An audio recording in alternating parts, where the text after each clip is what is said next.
Ladies and gentlemen, this is the main event.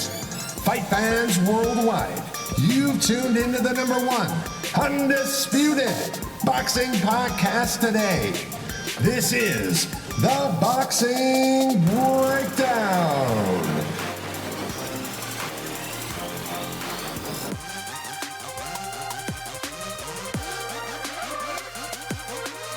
Now, your heavy-handed, hard-hitting host, Mark Roxey.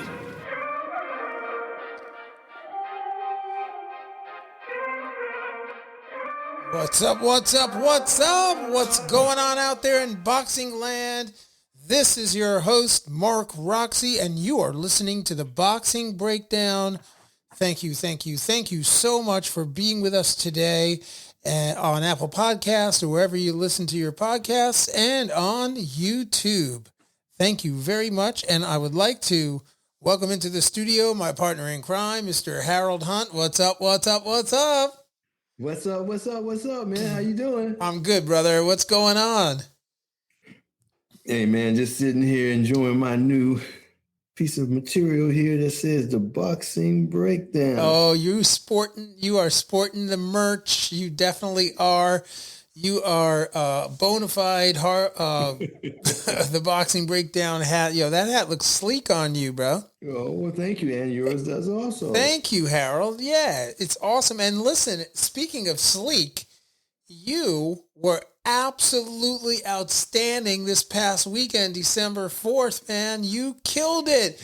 For those of you that are tuning in today, again, welcome. And Harold Hunt and I had the distinct pleasure of joining Hard Hitting Promotions in Atlantic City at the Showboat Hotel. And we call the fights, man. And first of all, congratulations to Hard Hitting. And yes, because they put on once again, another really, really awesome card filled with good fight after good fight after good fight after good fight, 6 times. Am I right? absolutely. They all were on point. Yeah, man. And so did you enjoy yourself? Yes, first I got to give you your kudos because you were excellent. As also, I couldn't have done what I did without you. Just following you because you've done it before. It was my first time, so I just kind of followed your lead. But thank you for setting such a great example. Oh, there we go, smiling Jack. But I was extremely happy to be there, and Mark really helped me get through it. So thank you so much. But you were excellent yourself, sir. Oh, Harold, man, come on, bro. You just first of all. Thank you for the compliment, as always. You know, you're always so complimentary to my work. You're one of my biggest fans, and I'm one of your biggest fans. So, you know, I love you back. And it was a great night. And Manny Rivera and Will Ruiz, they both did a fabulous job putting together the show. And thanks to the production team there, Orlando and the whole crew, they did a great job at supporting us. And the fights, let's get into this business, man, because the fights, people, were phenomenal. Honest to God, these fights were one good fight after the other. The card opened up with Diane Boot, and he fought a guy named Jimmy Rosario. And that fight was just, do you remember that fight? Yes, that was a great fight. I mean, there were so many. They're all pretty good, but that was one of the better ones also. Yeah, and I remembered that Diane Butt was able to get the KO. I think it was the first round of that fight. Yeah, but he showed a lot in that one round. He really showed his whole arsenal. And the other guy wasn't just like going away. He was overwhelmed. He was taken out of his game pretty quickly, but that one round that we did see was really competitive. Yeah, it was. It really, really was competitive. It was a welterweight bout. It was a 4-round. Actually, pardon me, it was a 6-round contest. And it was, Diane made easy work of Jimmy Rosario that night. And no disrespect to Jimmy Rosario for putting up a good fight, because he did land some pretty good combinations. I recall a beautiful overhand, couple beautiful overhands, couple beautiful uppercuts were landed in that bout. And, but, nonetheless, Diane Boot advances. I think his record is like 9-1, or did he go to the advance to 10-1? I think it might have been 10-1.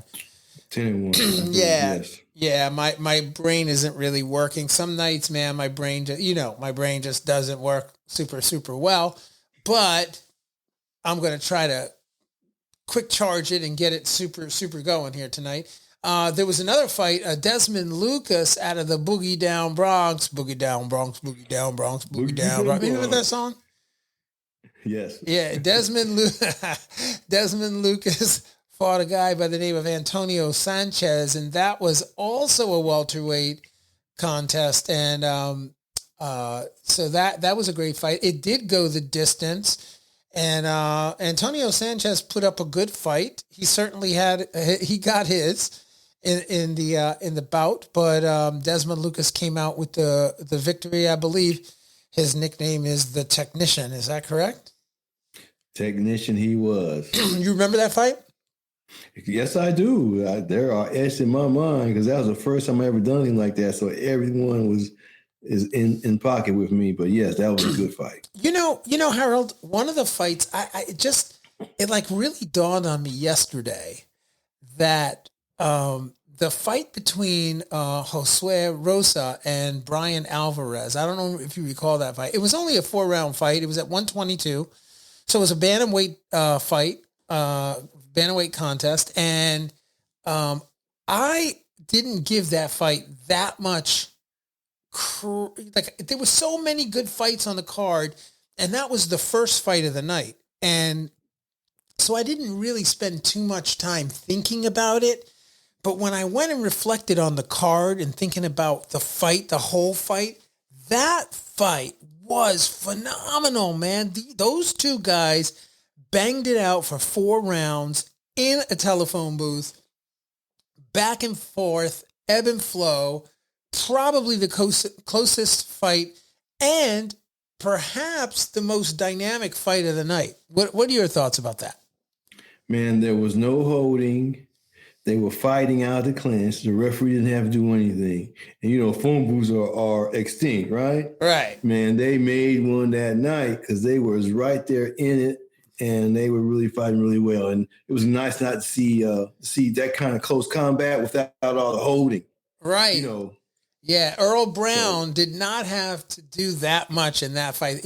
Earl Brown was the referee in that fight, and he didn't really have to do that much because the boys were. I mean, those two guys were nonstop, ebb and flow, back and forth, hook, body shots. I will tell you that Alvarez did get the better of Rosa with the body shots, particularly. Do you remember that?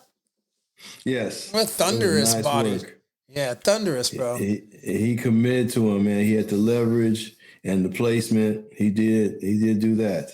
Yeah, and then we got to the special attraction of the evening, which was Nestor Bravo against Vitor Jones in a super lightweight contest at roughly 141 pounds, somewhere in there. And I don't know what the actual weight was, but probably say 140, give or take, right? And Benji Esteves was the referee. Benji. Yeah, he was outstanding. He did an outstanding job in that particular fight. And again, competitive fight, not a one-sided fight, Harold. Not at all. I mean, every fight was good, but if we want to talk about this one, it was you didn't know who would win the next round because no one really carried the momentum. So it was back and forth and back and forth. And I told Mark, hey, I didn't want to be a judge, and I'm a judge, right? I didn't want to be a judge in some of these fights. That fight for sure, because it was hard to distinguish who was winning and who wasn't. Yeah, man, for sure. It was back and forth. Early on, it was back and forth for sure. It didn't go it was scheduled for 8. It was scheduled for 8, but it only made it 3. And I I was very, very impressed at how Bravo was able to finish the fight. Do you want to walk us through how that went down? Do you remember? Somewhat. I mean, they were also comparative. I have to think about the names, and then my mind will rewind what it was. It was Bravo and Vitor Jones from Brazil. Yeah, Vitor Jones. Okay. Yes. Mr. Jones came to fight. I was in the back with him before he came out, and he said, "Hey, I know exactly what to do. I'm going to punch in between this guy. I'm not going to let him set up and then punch my gloves. I'm going to be aggressive and punch when he's not punching." And he did that. Right. He actually did that. So yes, that was a good fight. Yes. Oh, show me a little graphic so I can recognize who's who. Yes, that was a good fight right there. He did exactly as he tried. He executed the game plan as he said he would. Yeah, and Bravo came out with the victory, advanced to 19-0. He did. Excuse me. I was just going to say he's like he's really put himself in quite a position, I must say. Yeah, he overcame the other gentleman's plan, but he looked really good. The other gentleman did, in fact, came to fight, but he was better and he was more prepared. Yeah, in that he was able to score and win the rounds. Yeah, he was. And then we advanced to the co-main event, right? The co-main event was Anthony Juice Young versus Luis Maidial Sanchez from Puerto Rico. And the juice is loose. Yeah, it was again, ladies and gentlemen, it was an 8-round contest. It was a very competitive fight. And first of all, I want to hear what your thoughts were on the fight, and then I'll share mine with you. And by the way, Albert Earl Brown was the referee for that fight too, and he really earned his money that fight, because that fight there was a lot of infighting. Go ahead, Harold. Well, Juice showed that he has a dog in him. Yeah.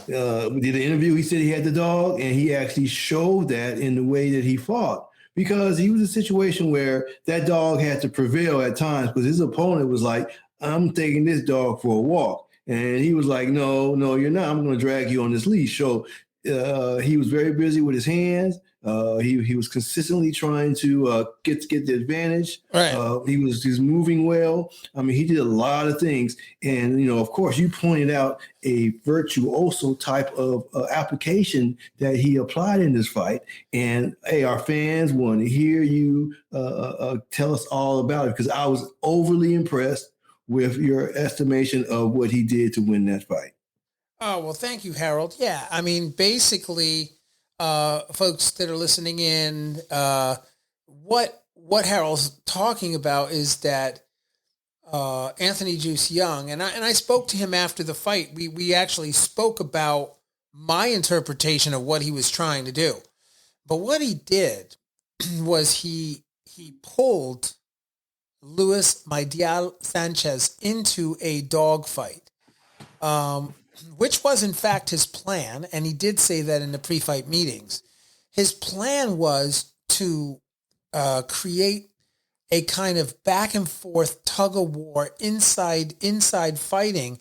But what was happening was Anthony Young was pushing off, landing big blows, big shots, winning rounds by tying up and working on the tie-up, working on as the break occurred, if the break was natural, and just kind of pulling Luis Maidial Sanchez, who actually was the longer, taller. He had the height advantage, he had the length advantage, and he gave it up in the fight. And that was particularly because of the manner in which Juice fought the fight. Now, there were a lot of people in the arena, and the people that were in the arena were not happy with the decision. And, it was by and large a very pro Sanchez crowd, lots of Puerto Ricanos in the crowd, and they were not happy with the decision. And I do understand that. I understand why, because it was a very close fight. Sanchez got a point taken away. I think it would have been in the 7th round. I can't really recall, but that point played a big factor in the winning of the fight. But what was most important was that Anthony Juice Young understood that he wasn't going to be able to beat the stronger, longer, taller fighter by trying to box him from the outside. So he really did. The question was this, guys. The question was, so Juice, what do you consider, it wasn't a how, it was actually, what do you consider to be your best weapon? And his answer was, the dog. And I go, the dog? He goes, yeah, my house, the dog house. And I was like, what an interesting answer to give. But as the fight went on and as the fight concluded, it resonated what he was saying. I really understood what it was that he tried to say there without giving it away. And so the point is that however controversial you might have thought the fight was, I can understand that.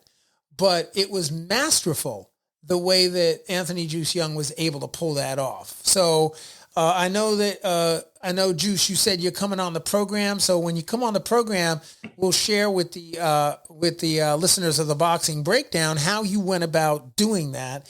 And I think it'll be very insightful for them to understand from your words how that happened.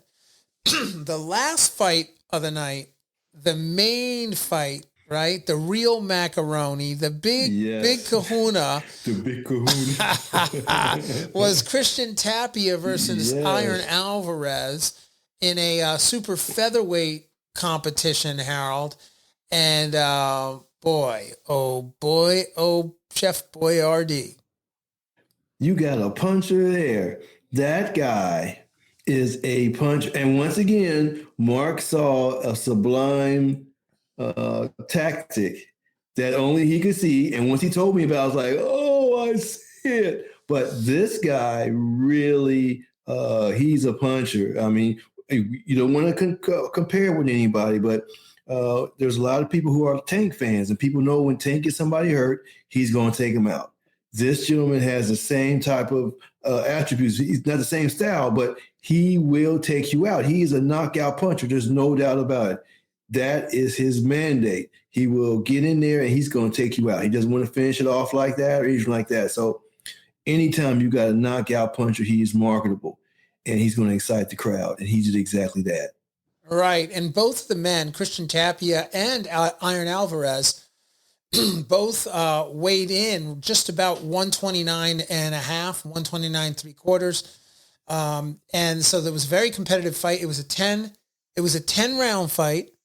And it went to the 10th round where Christian Tapia was able to score a TKO victory over Iron Alvarez. And again, Benji Estevez was the referee, did a masterful job there as well. But the fight was exciting. And ladies and gentlemen, Christian Tapia, the NABO champion, is actually going to be, there are some big things in line for him in the future. He is now, and he has just advanced to 13-0, coming off of this victory against Iron Alvarez. But prior to that, a very significant victory against Mason Menard, which helped propel him forward as well into this fight. So there's some big things you can expect from Christian Tapia.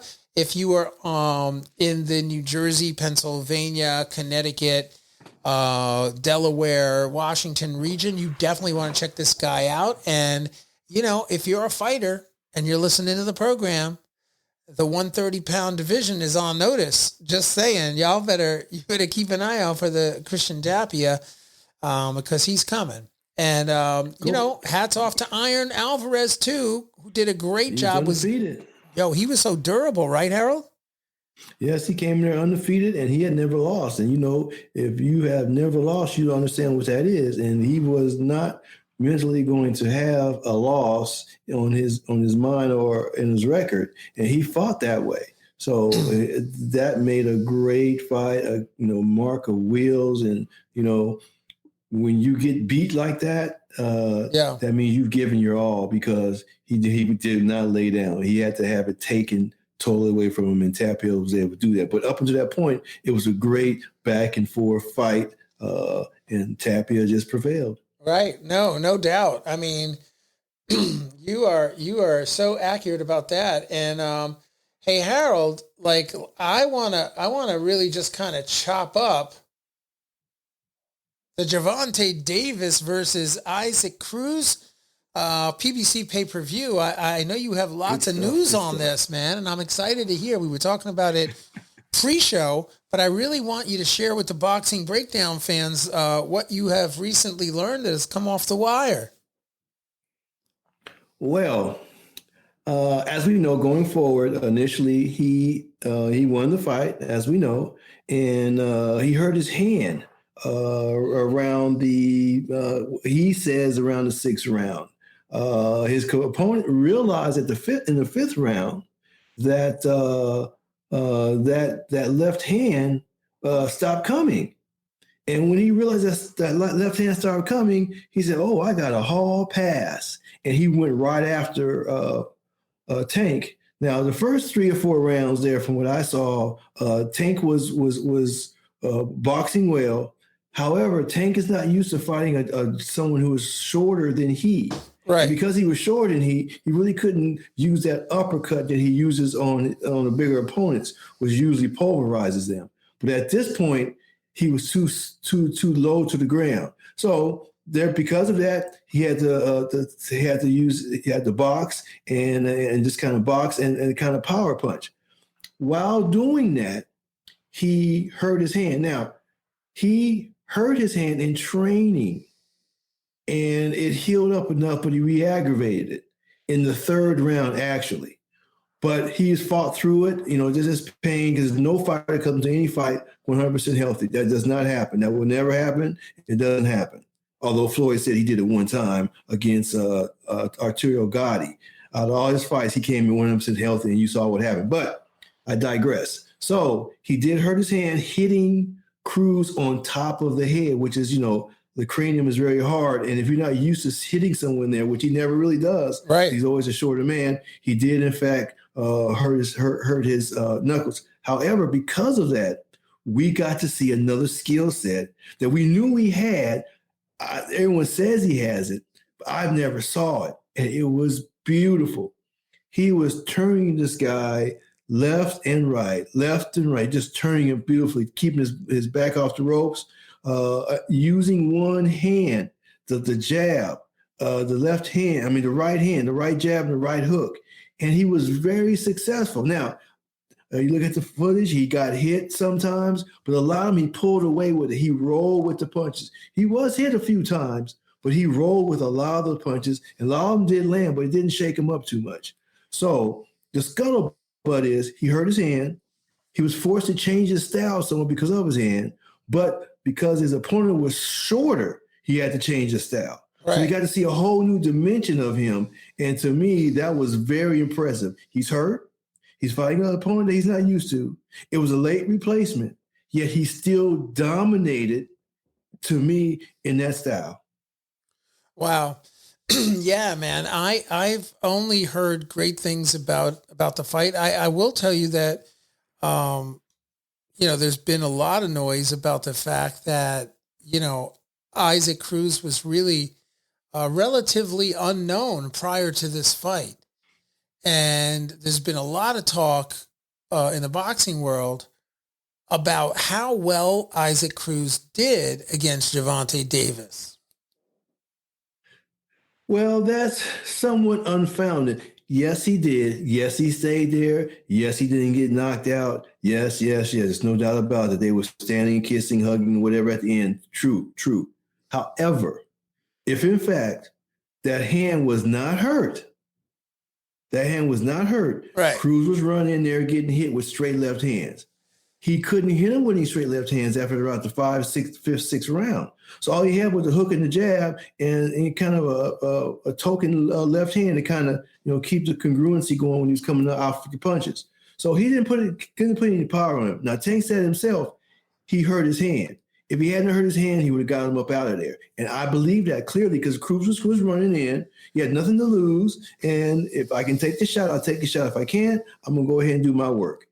The hand was hurt. He was able to do his work. And therefore, Tank couldn't get him out of there. But he would have been gotten out of there, Mark. He would have been knockout number, 16, whatever it was. Right. He would have been out. Wow.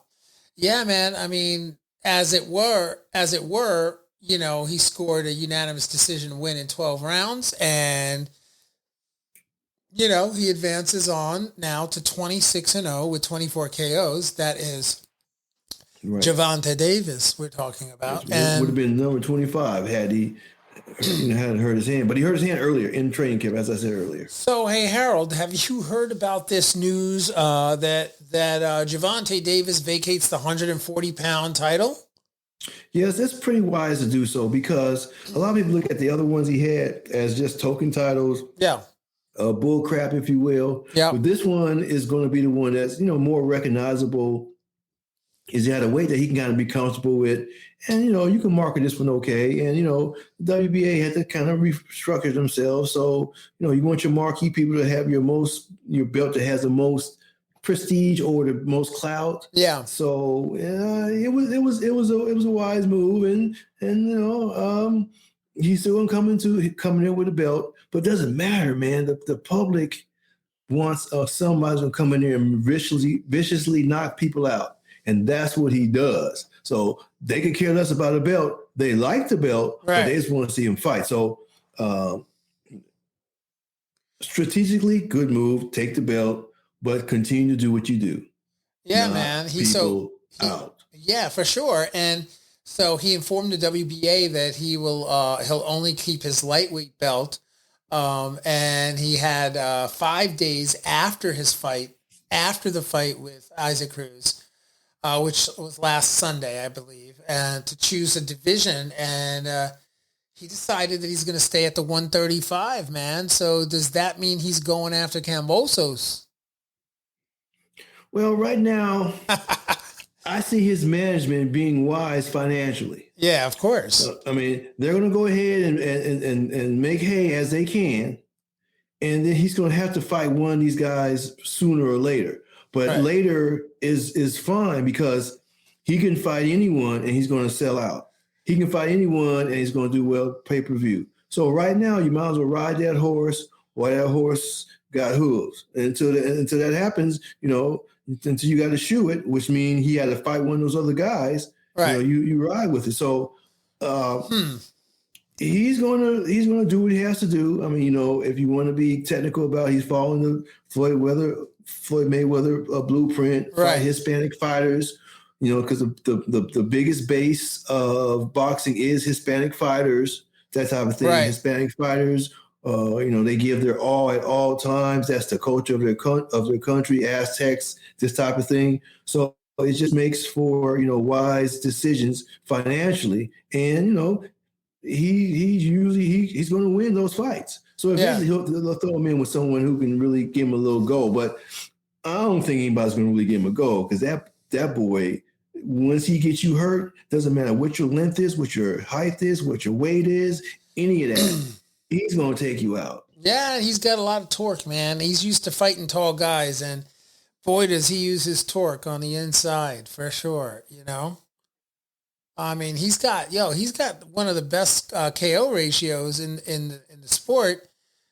He's got like a 93% KO ratio, so he's doing well, and he's got 26 fights. So, I mean, look, big things are coming down the road for Gervonta Davis if he stays doing what he's doing. So it'll be very, very interesting to see what they have. 135, a lot of those guys, I can already see the narrative of the guys that he's going to try to match up against and what he's going to try to do down there at the 135-pound division at this time. He'll probably see how, at this time, yeah, because I think he's going to see how things shake out at the 140. He's got a lot of guys. Listen, there is no shortage of talent at 135.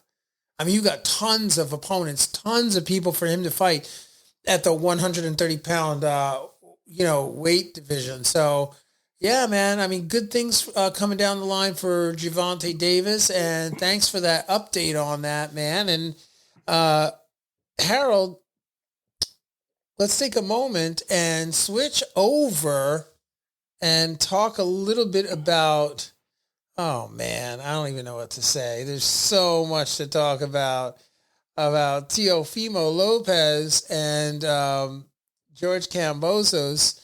There's just a ton of information to kind of break down here, right? So let's start. Yes. Just give me what you got, and we'll take it from there.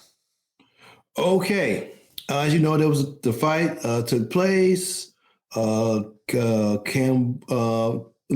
came out believing his own hype, and he believed he could take him out early. He told the world he's going to take him out, and he went after him to take him out, which was very clear. Now, in doing that, when you're attacking ruthlessly like that and not paying attention to anything else because you feel you can just overpower, you can be hit. When you attack, you can be attacked yourself. Now, Kambosos was waiting for it, and he clipped him, knocked him down, and he was able to get up. Now, after that knockdown, Lopez forgot about defense. The defense just was negated because in his mind it was like, I got knocked down, I got to go after him. So whatever he was going to take, he's going to take it. He stopped being defensively responsible the minute he got knocked down and got back up. So defense was never in his sight ever other than that. Now, when he started getting hit, he knew he had to kind of put a defense in, but he wasn't coming behind his defense. He wasn't trying to save himself behind his defense so he can be aggressive. He was only using defense after that point, just not to be hit so much this time or other. So he lost an advantage mentally when he got knocked down. So as you know, he went along with the fight, and Kambosos, in his mind, he was not going to lose. Now, Kambosos took a beating. That body, he really got beat up. But mentally, he was not going to lose that fight. He was just not going to lose that fight. He just wasn't. He just wasn't going to lose a fight, no matter what kind of beating he took. Now, he was able to get off on Lopez cleanly, repeatedly. He hit him with some great shots. He hurt him a couple of times, but Lopez was just a beast in there. But because he didn't want to be defensively responsible, because his ego was hurt, because he had a flash knockdown, he came in the wrong posture, and Kambosos took advantage of it. He won enough rounds, and he was able to win the fight. Now, after the fight was over, Lopez went to the hospital, your precaution or what have you, because previous to the fight, they thought he had indigestion. He has had asthma since he was very young. That night before, they gave him Tums and ginger ale and all this stuff to kind of ease his indigestion. They thought it was, but it wasn't. Turns to find out he had a hole in his esophagus. And the hole in his esophagus allowed air to get into his chest cavity and his stomach cavity. And there's no air supposed to be in there, inside your, you have your organs and you have the interior of your body and, your body. There's no air in there. And when there's air in there, that could cause pressure on your organs. And you can have a heart attack, or you can have a collapsed lung, or any of these kind of things. So He was actually fighting with a volume of air inside of his body, outside of his lungs. You have air in your lungs, and you have air outside your lungs, which is not supposed to be there in your cavity. So it's putting pressure on your heart, that air, putting pressure on your lungs, that air. Okay. Now it only came in because he had a tear in his esophagus, and just living or whatever, the air seeped in there. And so it was something very serious that they saw after the fight. Now, there's no way to detect that during a uh, uh, uh, doctor's physical for a fight, because you're going to put the stethoscope on, you're going to hear him breathing fine, you're going to hear the heartbeat, but you're not going to know there's air in the cab. There's no way to do that until you have the MRI after. Wow. So I'm not saying this tarnishes Kambosos' win, because he wasn't going to lose no matter what. And Lopez came after him with full force. It wasn't like he was hindered by this. His will was, yes, I'm going to have to take this guy out. And he went after him. So I don't know if it really slowed him down some, but that is the scuttlebutt. So wow, he had that situation, and they've repaired it, and he's going forward. However, he's going to have this built-in excuse about his loss. Kambosos is going to have this thing hanging over his head somewhere, saying that he fought a fighter that was subpar. Right. So that's always going to be a history note to this fight. And that's something that Kambosos has to live with. And that's the hat that Lopez can hang this loss on. So, I mean, I have so many questions. Like, I got a comment here from Vibration Annalise. It says, Tank's a killer. He had a game plan. The fight just reminded me of Floyd Mayweather and Ricky Hatton. The difference was a KO. So, okay. So I get that. That was a couple of seconds ago we had that conversation. And so I just thought I'd share that with the listeners of the Boxing Breakdown. By the way, if you guys are following us on YouTube and you're listening to the broadcast live right now, please leave your comments. We'd love to hear from you. Thank you very much, Vibration, for sharing that comment. Yeah, I can definitely see how you would make that comparison. That's a good comparison. Yes, it is. Yeah, man. I mean, you're absolutely right.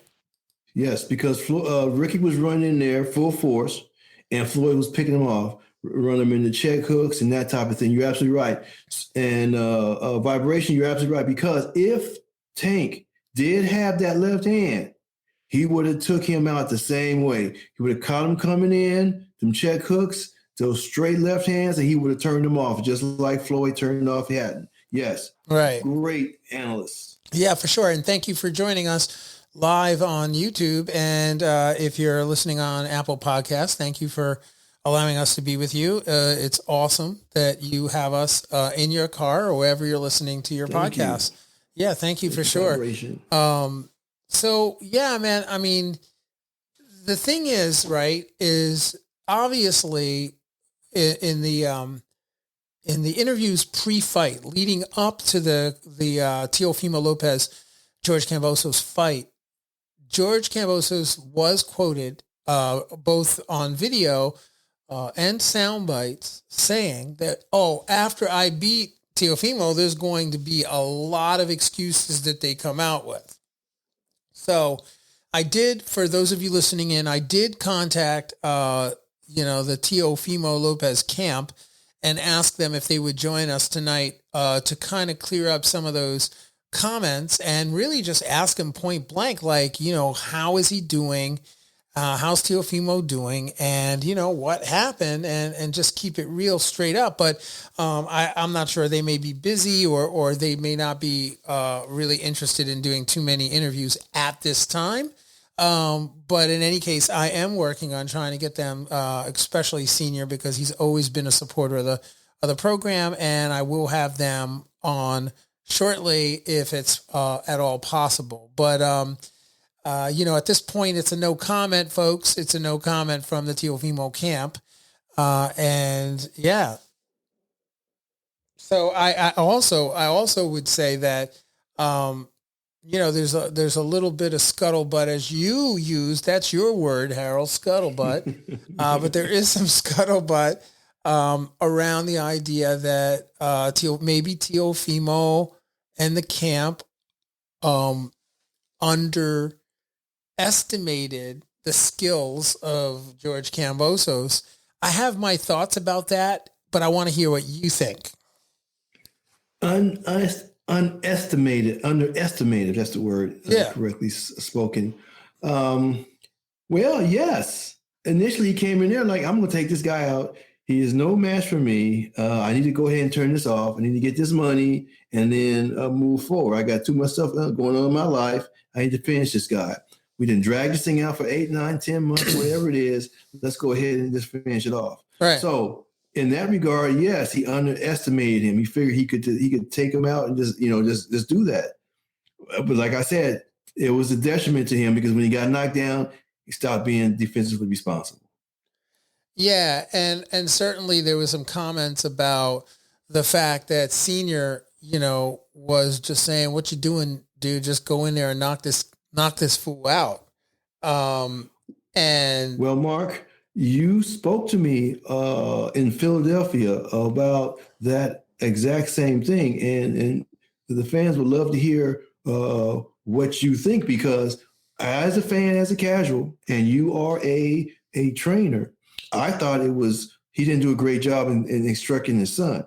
However, you shed a different level of understanding that I appreciate. So please, Harold, let the people know that next level from a trainer. Thank you, because I completely forgot that we had that conversation. And but you're absolutely right. What I said, folks, tuning in, is I said that I felt so as a trainer, when you work with a fighter, as long as Teofimo Sr. has worked with Teofimo Lopez Jr., the bond, first of all, between a father and a son in boxing is tremendous. And they've spent a lifetime, in fact, Teofimo's entire lifetime together. And so for the naysayers that are talking about father-son relationship and, criticizing his work in the corner, what you have to remember is that Teofimo Sr. and Jr. know each other very, very well. They have a bond that's unbreakable.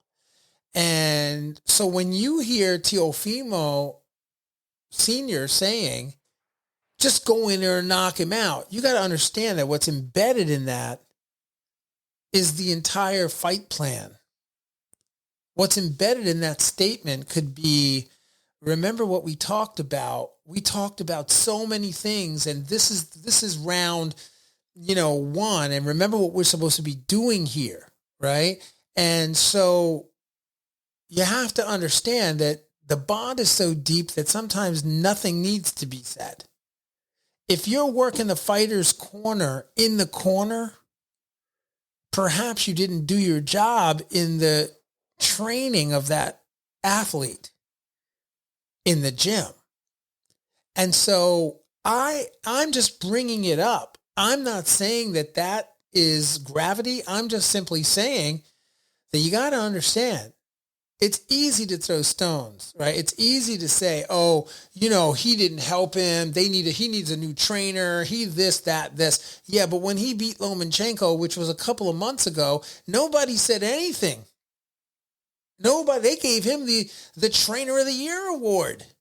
They did. Nobody said anything. They said, Senior's he's a scientist. Senior's this. Senior's, the clear he's the next best thing since, right? So now, because, and you got to go with the science here, people. I mean, the doctors said he had air outside of his lungs. It's a life-threatening condition. And if you go back and look at the fight, what happens when you got air misplaced? You can't think clearly. Your body functions aren't working correctly. You're not getting enough oxygen where you're supposed to be getting oxygen. Your eye-hand coordination, your equilibrium is off. I mean, could you imagine all of the things that could be off in that particular type of a situation? And I will tell you, I've never seen a performance quite as what you would call like middle of the road. And I did not see the same fight that most people saw. So I saw a fight that was much closer than the judges gave. And I saw a fight that there were 2 knockdowns in it and nobody ever talks about it. The reels that are put up online are one-sided reels that show one side of that fight. But if you actually watch the fight, there's a lot more that happened in the fight that would have made it a much evener, more even fight. And so when you hear comments coming out of the Teofimo camp that, we were robbed, we know how this business works, all this stuff that you hear, it seems so off color, but you gotta ask the right questions to get a little deeper into what are you talking about, Senior? What exactly do you mean there? Because we all know that boxing, the sport of boxing can be very unfair. And, the sides can be stacked one way or the other. If you're a fighter out there, you know what I'm talking about. This is it's a hurt business. It's a hurt business. And I had to score, I don't know, Harold, I'm going on a tangent here, bro, but I had to score, and there were 2 knockdowns. Nobody talks about the 2 knockdowns. They talk about the 1 knockdown, how Teofimo got knocked down in round 1. And it was a flash knockdown. He got right back up and he was fine. And he finished the round, regrouped, went back. And yeah, his defense, he was using a Philly roll, a Philly shoulder roll. I think by and large, because he felt that he could just walk through this guy. But Kambosos had a different thing in his mind, that he was going to come out and he was going to score the points and he was going to land the big shots. And he was going to continue to, stay on his bicycle and which get that work done. And he did. And every time Lopez walked up, to be in fight range, it almost seemed like he wasn't sure where he was in terms of his distance in relationship to Kambosos. And maybe that's something they have to look at. And that's what you see on the video. But at the end of the day, I don't know. You got to go back and look at the fight again. Score it for yourself. I'm not, everyone knows that I'm a big supporter of Teofimo and the camp and these guys, but I'm also very realistic about the fight. And I think that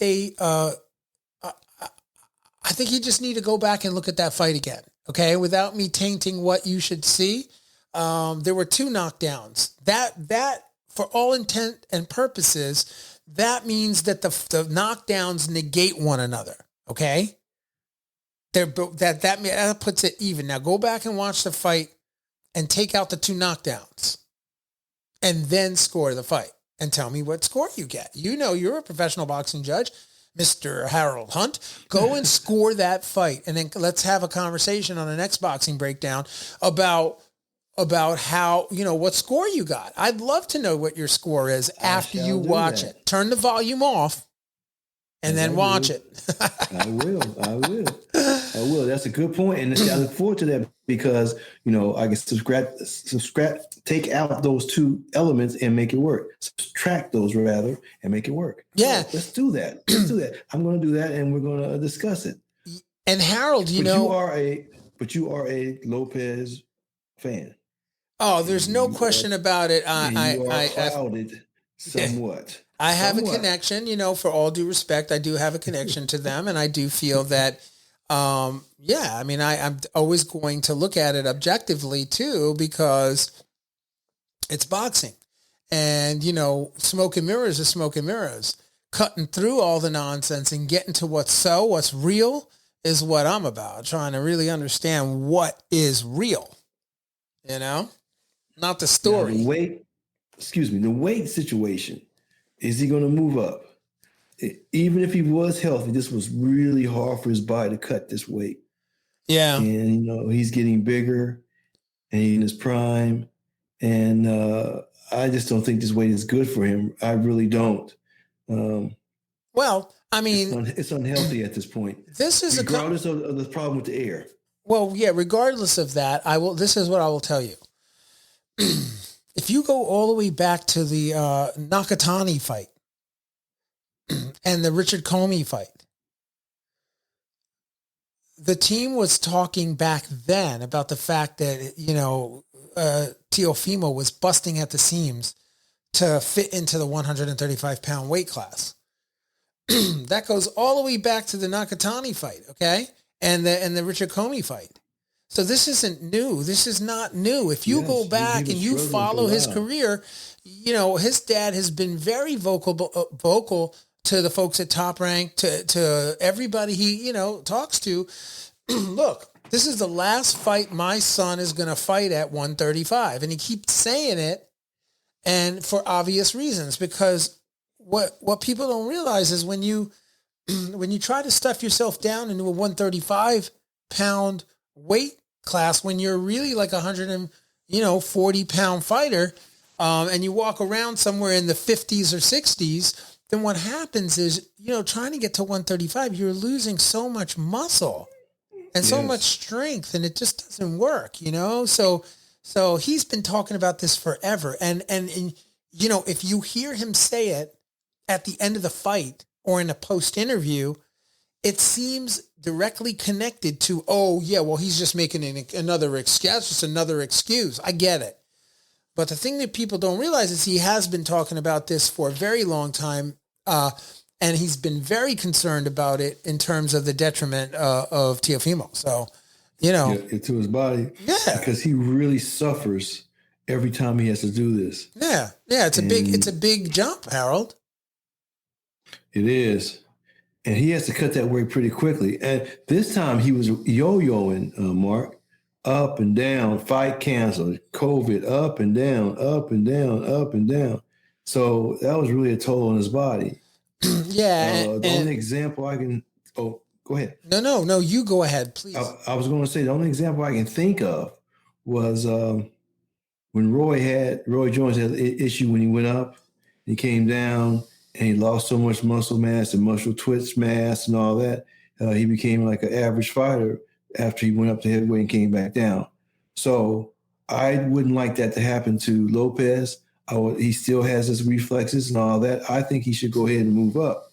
So we don't know what the Eagle's going to say as far as him coming back down and fighting Kambosos again, or he's going to move up or what have you. But for his health, outside of the thing with the esophagus and the air and all that, I would move up. He's 23? Yeah, 23 years old. He's a baby. I mean, he's young, and I mean, definitely. I think he's resilient. He can come back from cutting weight like that back and forth. Yeah, and I don't think there's even a question about whether or not he's going up to 140. He will be fighting at 140. He is. Look, he's got his eye on Josh Taylor and all kinds of guys up there. He's looking to campaign at 140. He's not going back down to 135. That's just not going to happen. If Gervonta Davis and, all these guys want to meet, they can meet up at 140 when they get a little older.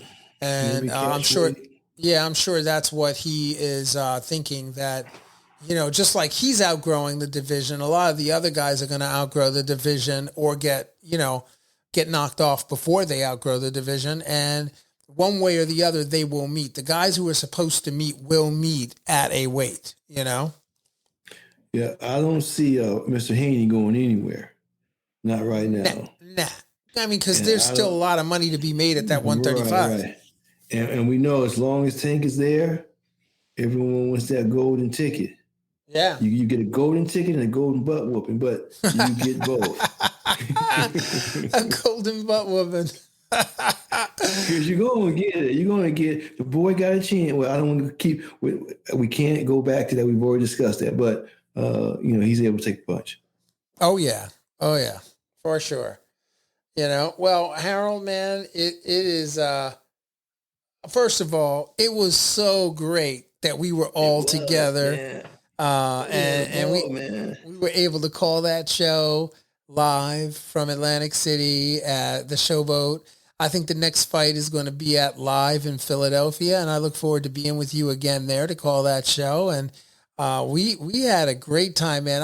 I was smiling like the Cheshire cat from cheek to cheek the entire time. My picture, my relatives like, man, you look happy. I said, man, I really, really was. I enjoyed myself. Yeah, man. I got one. I got one photo of us that I felt was probably, probably the best photo of them all. I'm gonna see if I can find the photo. I'll just humor the listeners on the Boxing Breakdown. I'll just humor you guys and show you this picture because it really was a great shot of us. And boy, you look dapper, man. You look all pulled together. Thank you very much. Thank you very much. As you are also with the nice sweater and jacket combination, quite nice. Check out the haircut. The man's beard is in place. He's quite dapper right there. Yeah, man. We had a great time. That was a great night. And yeah, man. Until next time, Harold. Thank you so much, as always. We will catch you guys listening in on the Boxing Breakdown. We will see you next time on the next episode of the Boxing Breakdown. I hope you've enjoyed being with us. And if you like the podcast, please tell people about it. That's how we get to ensure that the podcast continues. If you want to check it out on YouTube, you can find us at the Boxing Breakdown. You can also find us on Apple Podcasts, Google Podcasts, or anywhere you get your podcasts at the Boxing Breakdown. And until next time, peace and love, and we'll see you on the other side. We are out. Take it easy. Peace. Fight fans, join host Mark Roxey and special guests as they break down all aspects of the boxing world, including news, business, management, training, promotions, fan reactions, upcoming events, matchups, future boxing stars, title fights, state of the boxing world, and all the stuff you don't see when you watch boxing. This podcast is released each week on Thursday at 8 p.m. Eastern Standard Time. Live streamed on YouTube, Instagram, and Facebook Live. It's the Boxing Breakdown, hosted by Mark Roxey.